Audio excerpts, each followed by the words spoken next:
Today, we're taking a closer look at the 3.7 volts to 5 volts booster module, often called a power booster. Many people mistake it for a power bank module, but that's not true.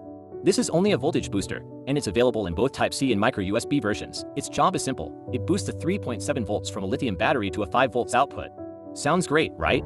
But here's the problem: its efficiency is only around 60% to 70%. That means a large portion of the battery's energy is wasted as heat instead of useful power. Because of this, many low-cost booster modules can deliver only about 1 watt when charging a phone, making the charging speed extremely slow for modern smartphones. As it keeps running, the module becomes very hot. Higher temperatures reduce its efficiency even more, and some modules may even shut down automatically to protect themselves from overheating. So, is this module useless? Not at all. It's actually great for powering small 5 volts electronics like Arduino boards, LEDs, sensors, and other low-current DIY projects. But if you're planning to build a reliable power bank, this is not the right module. If you enjoyed this video, don't forget to like, subscribe, and stay tuned for more practical electronics content.